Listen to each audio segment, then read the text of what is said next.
Sportþátt í mánudagskvöld með gesti frá Hæli. Já, sportþáttur með ykkur hérna á þessu mánudagskvöldi. Það tilraun 2 í sambandi við Kjartan Atla. Já. Heyrðu núna í mér? Já. Og þetta skára? Ég held það. Jæja, það er ágætt. Heyrist það svona, já. Já, það er fínt. Jú, flott. Þá erum við konir hérna í alvöru kontakt. Já. Herðu, við vorum að tala íslenska landslið í knattspyrnu. Já, og króatíska, og vorum að tala um það. Já, og hvernig leggst það í þig? Sko, króatíska landslið er rosalega sterkt landslið. Þeir eru náttúrulega með, við vitum þekkjum náttúrulega Mandžukis og Luka Modric. Og þeir eru mjög sterka leikmenn sem eru erfiðir viðureignar. Við þekkjum náttúrulega sem fylgjast með enska boltann, Korluka. Við spilaðum með Tottenham, ég sé hvað er Dínamo Moskva eitthvað núna, ef maður rétt. Já. Og þá með flotta markmann Stipe Pletikosa, held ég byrjaði rétt fram. Með skemmtilegt lið og Dario Serna og fleiri með flotta leikmenn, sko. Já. Þannig að ég held að það sé ákala erfitt, en sko, ég held að úkrænska liðið hefði verið líklega svona svipa erfitt fyrir okkur Portugal, því að það er svo erfitt ferðalag og ég held að það sé mjög erfitt að bara spila í Úkraínu. Ég held að Króatar líka með góðan heimaðat, sko. Ég held svona fyrir, ef maður stilt þessu upp, sko, maður hefði kannski helst til að fá Grikkland og ég held að síðan Króati, ég held að það hefði talað fyrir mig, sko. Já. Þannig að það er Grikkinir, akkur heldur að þeir hafi verið hentulegustu mótherjarnir? Ég held að þeir eru oft erfiðast með að spila í nóvember á öllum þessum liðum. Í vondaverinu að það verður. Við vonum bara að koma í jól og snjó snemma og það verði eins umulegar aðstæður og hægt það. En ég veit það ekki. Ég held að sé nú ekki, svolítið press á það að vera vallastjóri á Laugardalsvelli þegar maður er komin í svona umspil. Já, það er eiginlega mjög erfitt. Ég heldur að það hringja í Magnús Val Böðvarsson, vallastjóri á Kópavogi, og hann er held ég ég veit hann ekki, en hann er springlarði vallafræðingur. Fótt í Skotlands og lærði að sjá knattspyrnu og ég held að þetta hringi hann og beða hann ráð, sko. Beða maskinan, ég held að sem allir knattspyrnumenn kannast við. Herðu, ég ætlaði samt, ég hringdi hérna, nú komstu með flottan pistil hérna varðandi með yngri, þú ert náttúrulega þjálfa mikið í körfubolta á fullu.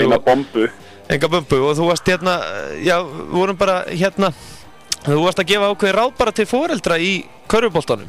Já. Ég var að ræða þetta við menn í kringum mig, sko. Ég með svona sem við finnst ég svona að vera að begra krakkan á mikið, sko. Ég vil, sko, ég segi að körfubolta, ég horfi bara á körfubolta svolítið eins og nám í starffræði eða málfræði eða hvað sem er, og þannig legg ég þetta svolítið upp að ég skipulegg æfingarnar mínar eins og þetta sé eða kennslustund sem krakkarnir með að hreyfa sig og skipulegg bara, það er bara allt bara, ég er einnig stel bara frá kennurum hvernig þeir bara byggja upp veturinn til dæmis í starffræði og þannig byggja upp mína körfuboltaþjálfun og ég lít á mótin bara, þetta er bara, hérna erum við saman, ég er alveg eins að hugsa strákan í hinum liðunum eins og mínu liði. Ég er bara að tryggja öllum námsumhverfi, þetta er svona, þeir eiga bara að fá að gera mistök og þá engin foreldri eða neitt á vegum andstæðingarna að fagna þegar börn gera mistök. Ég voru vitni að því ég oft á mörgum sinnum eiginlega hverja einustu helgi í þessum turneringunum þá er eitthvað sem gerist sem að fyrir svona sem að snerti mann einhvern veginn á þann hátt að maður svona hugsa, sko, að þú veist, kann fólk ekki að haga sig kringum börn? Já. Og það sem, sko, og núna var ég svona að taka fyrir þetta, sko, að það er náttúrulega, við erum náttúrulega svolítið, handbolta þjóð, svolítið, hlutfallslega með það þjóðir og það er þetta svona úr handboltanum sem þekkist þetta, þetta er auðvitað líka í evrópska körfuboltanum, þetta er mikið handboltanum, þetta er svona taktfasta klapp. Að byrja að klappa svona með löngu millibili og millibili er alltaf stytt og þetta er gert svona, held ég, í handboltanum til þess að reyna að pressa dómarana til að dæma leikleysu og til þess að svona fipa sóknarliði og þetta er mikið gert í dóminastöldinni og þegar þetta er gert í 12 ára börn sem er ekki með skotklukku og eiga að mínum að þetta ekki til þess að vera að hlaupa leikkerfi og eiga bara að vera að finna glufur og vörnum andstæðinga, þá fipast þessi 12 ára börn. Já. Og þá erum við að skemma fyrir 12 ára börnum og reyna að slá þau einhvern veginn út af læginu, eða 11 ára börn, eða 13 ára börn, eða 10 ára börn, eða 15 ára, jafnvel, sko, ég veit ekki, menn ok, þannig að kannski þetta orðið svolítið gamalt, en ég segi samt, sko, fólk það bara passa sig hvernig það haga sér inn í íþróttahúsum, því að fólk það eins og það svona farið öll beisli svona hversdagsins af fólki og fólk leyfir sér að öskra og óharðna unglingar sem að dæma, fólk leyfir sér að eins og segja að fagna mistökum 12 ára barna, þetta eins og þú veist, maður var að koma inn í kennslustundir og fagna einhver var að fá lélega einhvern og barnið manns var með harri einhvern, skilur þetta er bara, fyrir mér er þetta bara það á bara að vera algjörlega neutral environment ef við má sletta leikvöllurinn fyrir krakkana, það á bara að vera að hvetja sitt lið og þá er allt til að fagna körfum andstæðinga, þeir eru fallegar eða flottar eða velspila eða það einhver svona minni spámaður sem er að taka framförum er að sína þær og ég ger það reglulega að ég fagna andstæðingum mínum og ég tala við strákan í hinum liðanum því að þetta er þannig í körfunni að þú ert mikið að spila á móti sömu liðanum aftur og aftur því að riðlaskiptingin er þannig að 4-5 bestu lið spila á móti hvort öðru og svo 15-10 sæti og þú rúlar vilt á móti sömu liðanum í veturinn svona og þá ertu að spila mikið við svona liðarsveipar í getu og þá þekkir alltaf hérna strákana og þá sér maður þegar þeir eru að taka framförum og maður getur jafnvel gefið þeim ráð og þetta var með þess að þannig að það var alltaf 2 strákur á Njarðvík sem að kerðu 40 km á hverjum einasta degi til að koma í körfuboltaskóla til mín í sumar og þetta voru strákar sem ég hef búin að vera að hjálpa í turningum, skilja, svona átt að bara vera, við erum bara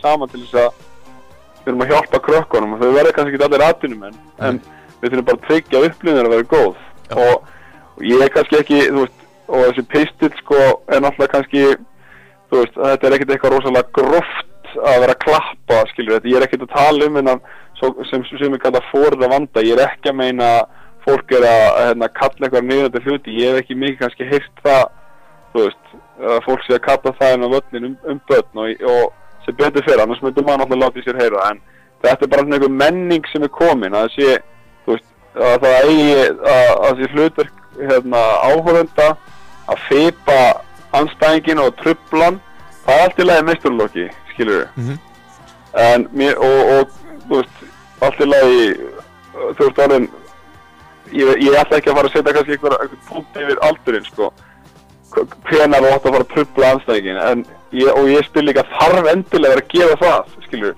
þarf fólk sem kemur niður þessi, ég ætlum og þetta er líka náttúrulega þegar við komum bara þessi meistaraflokk, að hvað fólk leyfir sér, eins og ég einhvern tímann var ég að labba út af einhverjum velli og þá verið að fæ ég drullunni mig frá einhverjum og ég stoppa bara, þú veist að hann stóð við hliðina mér sem einstaklingur, það var bara það sem var á mittloka, var eitthvað reipi, hann var sérst í stúkunni og ég stoppa og spyr, er ekki allt í góðu þetta? Og bara svona, það er bara, mér langaði bara því að ég var ekki að horfa á hann, svo lítið bara á hann og bara, þú veist, ég var ekki ógnandi sko, en ég bara svona spyr, er ekki allt í góðu? Og þá fipast maðurinn sko, því að hann hélt að ég myndi ekki sína svörin. Þú ekki tekið, sko, að ansa þessu. Þú ekki tekið bara svona Reggie Miller og Spike Lee dæmi þarna? Já, það liggur við, nei, og maður horfir bara á hann, skilji, ég var að labba bara út af vellinum. Þetta er bara fullorðinn maður sem að fyrir vinnun á mótnana og hann leyfir sér sko að vera drullið eitthvað fólk inn á einhverjum kappleik og þetta er eitthvað, þú veist, við erum einhverjir amatörspilarar sem erum að einhverju hobby 4-5 sinnum í viku eftir vinnu, þú veist, þetta er svo, fólk er svo algjörlega aftengt öllum raunveruleika þegar það byrjar á þessu, og ég skil ekki ennþá, fólk tekur svona hlutum svo miklu alvarlegar en held ég þeir sem er að spila svona, þú veist, að vera persónu gera einhver svona illundi og þetta er svo fyndið sko og sem dæmið það til dæmis, þú veist, eins og þetta Keflavíkur fjasko sem var uppblásin svo í fyrra þegar ég og Siggi vorum eitthvað að skjóta hvern annan í fjölmiðlum, skilur við, það er ennþá fólk sem er að erfa þetta við mann einhvers staðar, skilur við, þú veist, þetta er bara fyndið, skilur við. Já. Þannig að, og þetta er komið í, og ok, allt í lagi, við getum alveg tekið þessu fullorðnu kallanir, þó þessi, ég er bara að benda á fáralegan, en þetta er farið að snerta börnin, sko, og ég að díla við sko börn sem brotna niður og þá og ég sé áhrifun og ég sé hvað áhrif þetta hefur, veist, ég sé strákana á æfingum og ég sé strákana í leikjum og ég sé vonbrigðin þegar að vera, veist, ég finna það að vera að trufla og þetta var nú aðalsamt sko, þetta kveikjan af þessu var, ég sá 2 önnur lið sem ég var ekki að þjálfa, ég var bara áhorfandi og ég var svona hinum megin á gólfinu sko, og fann og ég sá bara svona vonbrigðin vera til í augunum á drengjanum og þá svona stakk þetta mig, ég sagði þetta eitthvað sem við þurfum að breyta. Já, og það náttúrulega, já það mega náttúrulega margir þjálfarar líka bara taka þetta til fyrirmyndar að hrósa anstæðingnum sko, sama hvað aldur það að því að hérna þetta náttúrulega styrkir sérstaklega 11 og 12 ára krakka, hvað betra en að fá hrós eða leiðbeiningar frá hinu þjálfurum? Nákvæmlega maður, og ég lít líka á það og eins og ég segi mína stráka sem ég að þjálfa, við erum náttúrulega ég með nokkur mjög skemmtilega liðir hérna sem ég að þjálfa núna og ég segi strákana hérna sem ég var að þjálfa helgina sem eru 12 ára sko, við viljum að hinliðin séu eins góð og mögulegt skilur því að þá verður við ennþá betri, við viljum að allir séu algjörlega að hámarka sig skilur og við þjálfarnir tölum mikið saman og dyrnar eru alltaf opnar eins og hjá okkur í Stjörnunni. Við erum til dæmis núna að fá, við erum að fara í heimsókn til Knattspyrnudeildar Breiðabliks og þeir ætla að koma til okkar, skilurðu, til þess að reyna að sjá og styrkja starfið fattari, þú veist, og ég held að þau eru bara allir að vera svolítið meðvitaðar af hverju erum íþróttaklúbbar, skilurðu, við þurfum að spyrja okkur, erum við íþróttaklúbbar til að vinna einhverja medalíur, skilurðu, sem eru framleiddar einhvers staðar á smiðjuveginum í Kópavogi, er það upphaf endur yngreflokkastarfs á Íslandi, skilurðu, eða eru við með eitthvað faglegan bakgrunn og einhverja faglega hugsjón á baki og eitthvað svona, þú veist, ætlum okkur að gera eitthvað, þú veist, og hérna, fyrstalega erum við að reyna að búa til leikmenn eða erum við að reyna að hafa áhrif á nærsamfélagið eins og til dæmis FSU þegar Brynjar kallar með og, þú veist, þar var til dæmis eitt af markmiðum var að gefa ágóða leikina í tækjakaup í hérna á sjúkrahúsið, skilur við. Og þetta er það sem fólk þarf að hafa hugfast. Til hvers erum við með íþróttalið og til hvers erum við bara með íþróttaiðkun barna. Þetta er fyrst og fremst forvarnarstarf og fyrst og fremst svona lífheilsuleg markmið sem er að vera þarna á baki. Þetta á ekki að vera eitthvað svona keppnisbull, skilur það sem að endilega vera að pressa okkur úrslit. Og við tökum þess að körfuboltan að keppnisfyrirkomulagi í körfunni að þú veist bara keppnisformi er náttúrulega svona freka galla þegar þannig sé að þú veist með þú keppir 4 sinnum yfir veturinn hérna í turnýringum og það eru heimalýsir dómgæslu, það eru ófaglæri dómar og það eru krakkar á klukkunni og þetta gefur ekkert alltaf eitthvað rétta mynd, úrslit leiksins gefur ekkert rétta mynd af stöðu liða, skilur við. Nei, nákvæmlega. Og þannig að okkur á það er einhver mælikvarði á hvernig starfið þetta er. Þú veist eins og ég segi, bara þannig ég hugsa og ég veit að fleiri gera það, við erum bara í þessu til þess að hámarka við getum hort á þetta sem einhver svona bestuna ferla eitthvað, við erum að hámarka eitthvað svona, þú veist, svona heildar svona gæðin í liðin okkar á einhvern svona faglegan hátt með einhverju svona markmið að gera alla svona betri einstaklingum, sko.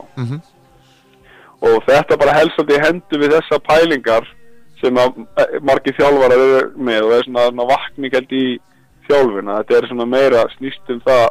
Veist, ég vil eiginlega segja að Vanda Sigurgeirsdóttir opnaði svolítið mikið þegar hún var með að tala getuskiptinguna og þetta er ekki að getuskipta og hún svona opnaði augur á svolítið margra gagnvart því hvernig á þjálfun að vera og öll þessi keppnisharka sem er alltaf í íþróttum að sko hún endilega því að ég segi það sko þú veist við erum með svo marga típar af börnum og eftir kennsluaðferðinu sem ég kenn eftir þá er svona verið að reyna að identify einhver svona 4 megin þarfir sem krakkar hafa og það fyrir utan við erum með svona allir hafa svona þörf fyrir öryggi og skjól og svona og svo erum við með þörfina fyrir hérna frelsistörf og við erum með þörf fyrir að tilheyra einhverjum vinskap og við erum með hérna og einhverjum vinahópum og svona að kalla belonging á ensku sko svo erum við með þörfina fyrir svona frumkvæði og kraft og svona stjórnun það er það sem er kallað power í þessari kennslufræði og svo erum við með svona gleði og djókarar sko, við viljum alltaf vera að hafa hlutina skemmtilega og þessi þörfi missterk í börnum og við erum alltaf sumir, við erum með margir svona í hverju liði eru svona nokkrar power típur eins og köllum sem eru svona görðir sem vilja vinna allt og eru ógeðslega tapsárir og brjóta kannski á mönnum á æfingum til þess að þú veist komast áfram og vinna leikinn á æfingu. Svo erum við með nokkrar típur sem þrá bara frelsi og eru bara svona svolítið fyrildi og flögrandi og svona, svo erum við með aðra sem eru bara svona belonging, svona eru bara kannski límið í liðinu sko. Já. Og eru að passa öllu liðið vel og svona, svo erum við með þessa gleði típur strákunum sem eru separandara og svona, kannski svona smá trúðar og við erum alltaf að hugsa keppnina og við erum alltaf að hugsa að vinna, þá erum við alltaf bara að hugsa við erum alltaf að spila inn á þessa keppnisörku hjá þessum sterkustu típunum sko. Og þeir eru líka þeirra típuna sem munu hvort sem spjara sig í keppnisumhverfinu hvort sem að vera að telja ekki skilu. Þeir munu alltaf finna farveg inn í íþróttaheiminum. Þess vegna held ég sé frekar hlutverki að við þjálfarnir finnum frekar hinum farveg líka skilu, því að þessir frumkvæðis einstaklingar sem eru vilja vinna allt, þeir munu alltaf finna leiðir til þess að fá sínu þörfum fullnægt. Þeir eru hvað sem yfirleitt svona aðeins frekari og sterkari og ég held að við höfum alltaf verið að hugsa þessar típur sem að gleymast. Já. Og þessar krakkar sem verður svolítið út undan og þessi, þú veist, og þannig að ég held að þjálfum það bara að vera aðeins faglegri og partur af því að uppfræða foreldra á hópinn sko. Þannig að hegðun foreldran sé aðeins skári, en svo náttúrulega þú varst að tala með læti á meistaraflokksleikjum og það sé í lagi, en það náttúrulega eins og við komum inn á áðan með kjaftinn, það eru náttúrulega fullt af krökkum þarna að horfa.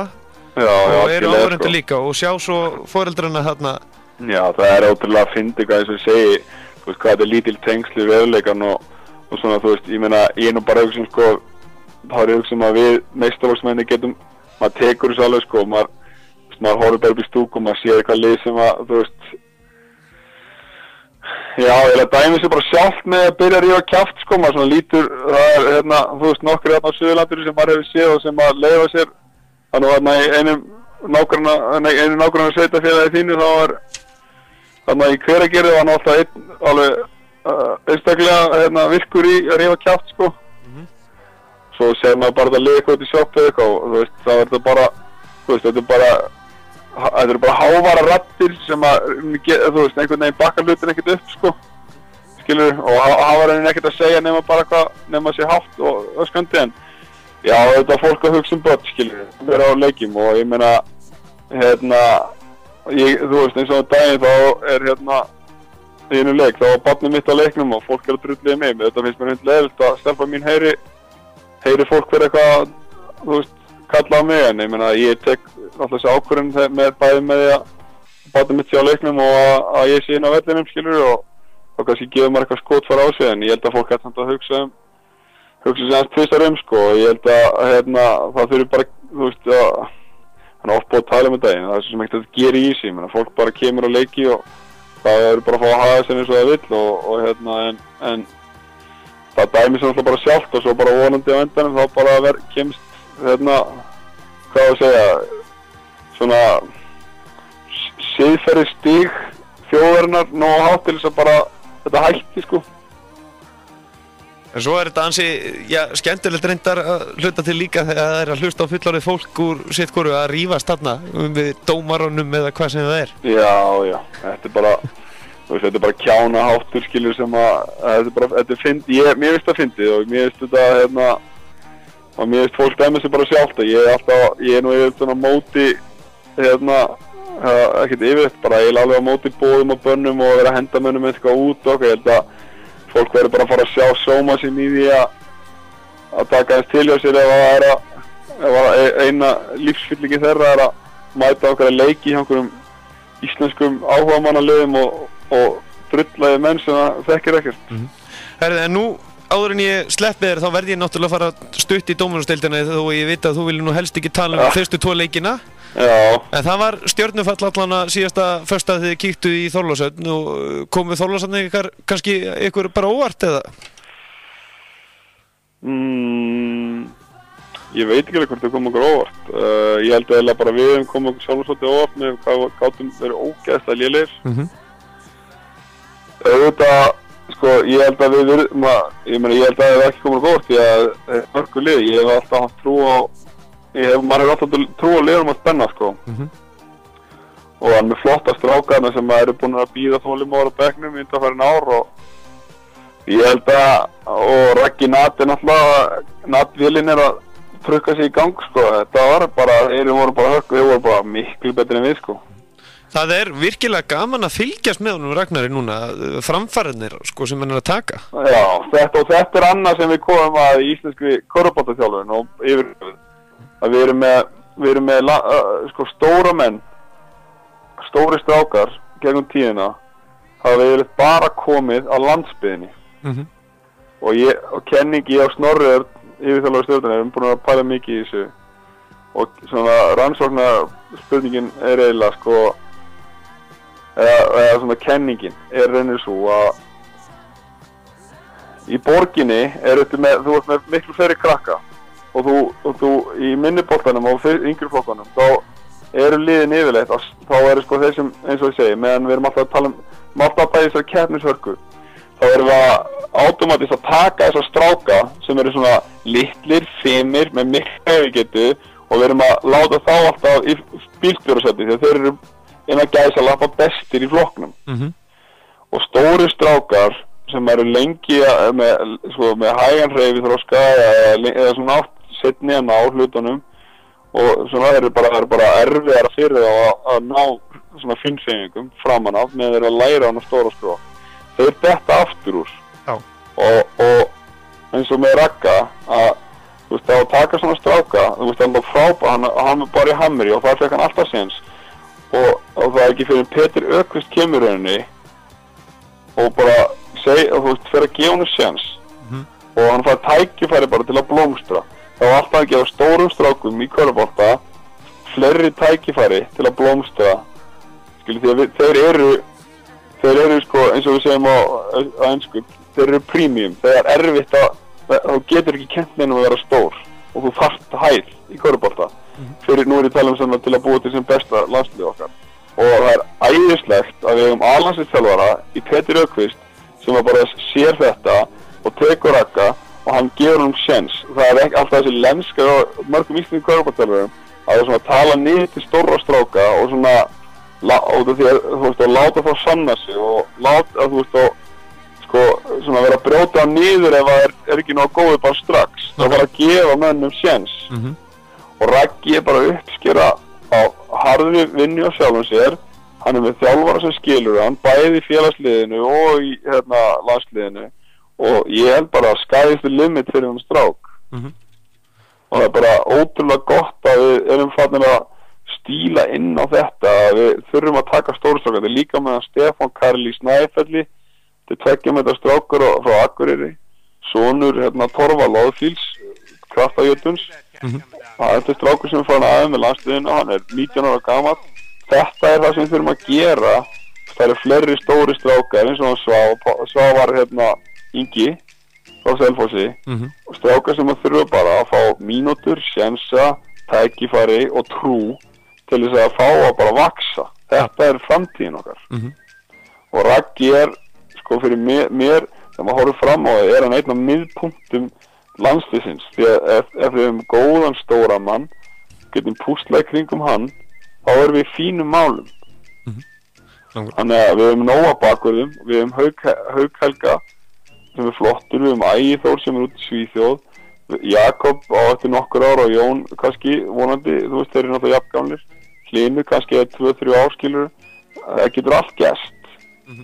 Svo er Elvar Már að koma upp sig, koma til hann frábær leikmaður. Þetta er alltaf að gerast, skilur. Svona verður við með gott landslið, en við þurfum alltaf að hugsa heildrænt. Markmið þjálfara Stjörnunnar á að vera og Njarðvíkur og Vals og FSU á að vera stuðla að því að við sem að búa til góð landslið. Og þetta Þórslið, það er flott, Ben er flottur, Stjarnan getur ekki neitt. Við erum bara að reyka kannan okkar og nú er bara að leita nýjum og allt í gangi og við erum að fara að spila mútið Skallagrimi. Það verður sýnt veginn ekki gefinn. Við erum kanalausir. og það er bara skemmtilega áskorun fyrir okkur og svo erum við að fara á Egilsstað að spila á Hött, Kanalhúsi líka örugglega.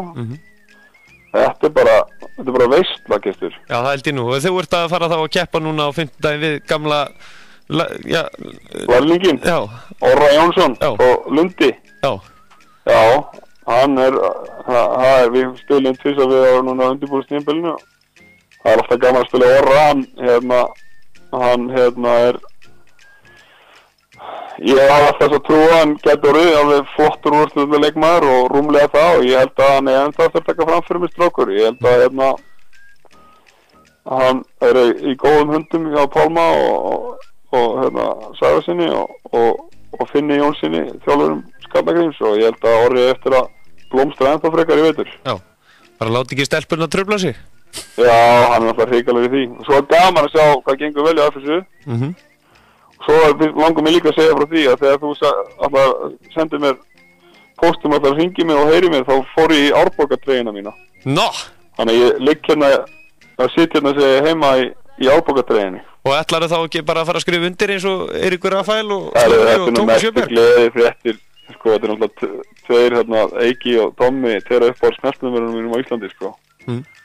Þannig að þetta kýtlar, ég var nú svo slæmur í fótunum og ég hætti í fótbolta. Svo er ég bara búinn að vera að vinna svolítið í skrokknum og ég hef búinn að vera að taka inn Omega 3 shake sem að KR-ingarnir voru á í fótboltanum. Já. Þetta er bara töfra lyf, sko. Er það ekki? Ég er farin að tróða á annari. Hoppa á öðru fætt að tróða, það var ekki gert síðan 1998 á minnumboltakörfu. Og þannig að ef fólk er illt í skrokknum þá mæli ég með þessari vörum að þetta er algjör snilld. En svona áðurinni sleppið, hvaða lið er sterkast í Dóminósdeildinni í dag? Það er bara Keflavík. Það er Keflavík? Langsterkasta liðið maður. Það er eitt sterkasta lið sem ég bara spila mót í mörg ár sko. Það eru svo skemmtilega þjálfa lið og þeir nota þessa taktík svona sem að mörg lið í háskólaboltanum gera oft sko. Þjálfarar hugsa oft að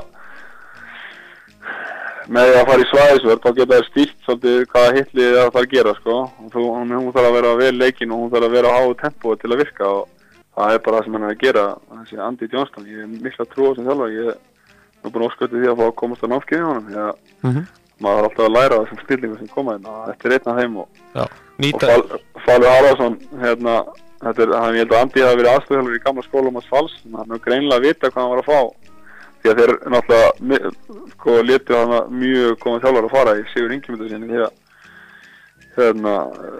Siggi náttúrulega búinn að vinna marga titla og skila náttúrulega góðu lið af sér skilur þannig að þetta var stór ákvörðun fyrir Keflavík en það stundum þarf að skipta menn í brúni og það er náttúrulega ekkert diss hefum við notað úlingamáli eða það sem var áður þegar það gengur vel sko. Þetta sé frekar bara, sýnir bara Siggi skila góð lið af sér sko. Já, nákvæmlega. Það Keflavík er sterkasta liðið og Njarðvíkingarnir, ég er náttúrulega ekki að spila á móti þeim en þeir lítaði líka vel út og það er svona nokkuð lið sem eru flott og þetta ég held að menn hafi verið að vanmeta liðin í neðri helmingnu svona í Spánni sko. Já. Ég held að deildin er miklu jafnar en við gerum okkur einn fyrir og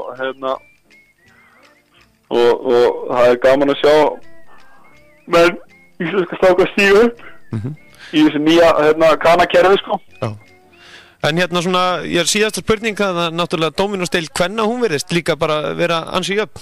Já, ég Keflavík byrja alltaf vel þar en ég hef nú alltaf mikla trú á Jóni Halldóri Jóna í þjálfara Grindavíkur og hans sterkum sko.